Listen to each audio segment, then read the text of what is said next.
நான் இப்போ பூஜையை ஸ்டார்ட் பண்ணிட்டேன். விநாயகருக்கு வந்து அவரோட அர்ச்சனை நாமாவளி சொல்லி நான் ஃபர்ஸ்ட் ஆரம்பிச்சுக்கிறேன். பூஜை பண்ணிக்கிறேன் அவருக்கு அந்த நாமாவளி சொல்லி.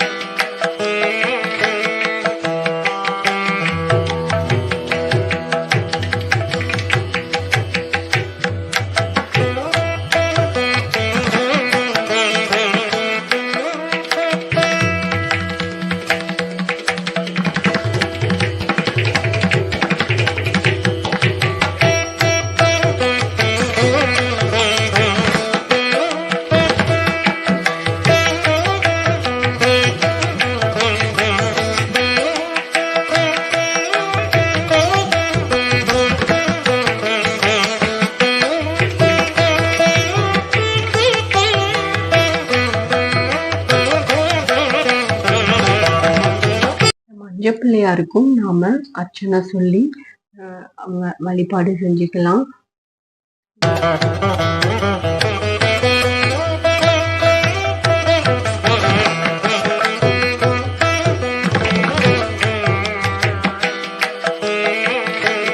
பிள்ளையாருக்கு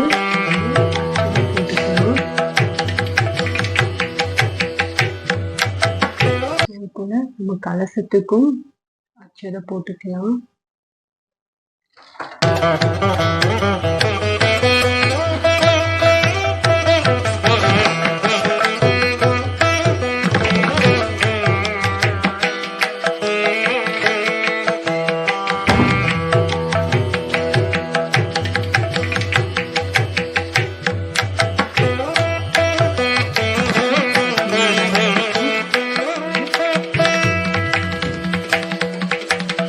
அடுத்து குலதெய்வத்துக்கும் அவங்களுக்கு உண்டான மந்திரத்தை சொல்லி நான் வந்து பிரார்த்தனை பண்ணிக்கிட்டேன்.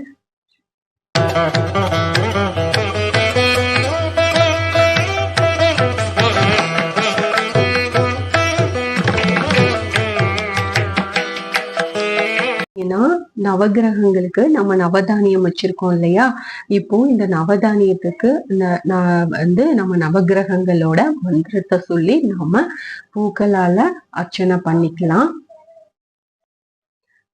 நவகிரகங்களோட மந்திரம் சொல்லி நாம அந்த நவதானியத்துக்கும் நம்ம அர்ச்சனை பண்ணி முடிச்சாச்சு.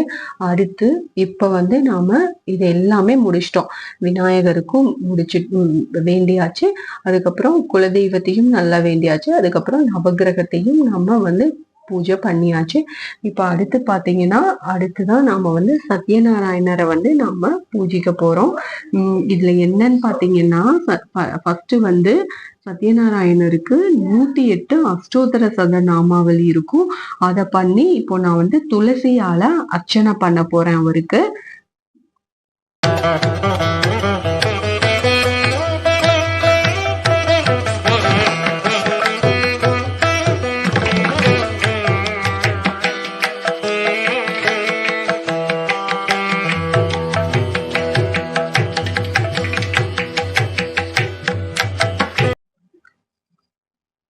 இப்ப வந்து நாம உடுப்பத்தி காட்டிக்கலாம்.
தீபம் காட்டி என்னோட பூஜையை நான் வந்து வச்சுக்கிறேன்.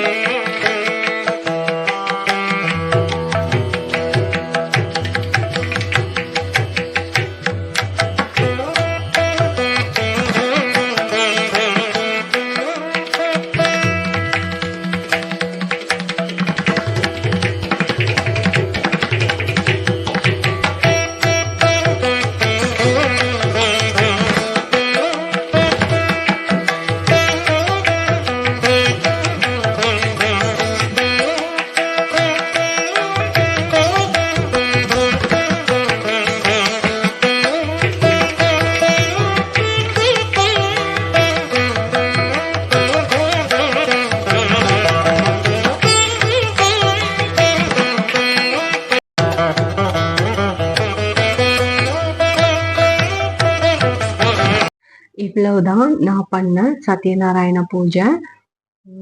இந்த இந்த வீடியோ உங்களுக்கு பிடிச்சது அப்படின்னா, நான் பண்ண பூஜையும் உங்களுக்கு பிடிச்சது அப்படின்னா, அதே போல நீங்களும் செஞ்சு பாருங்க.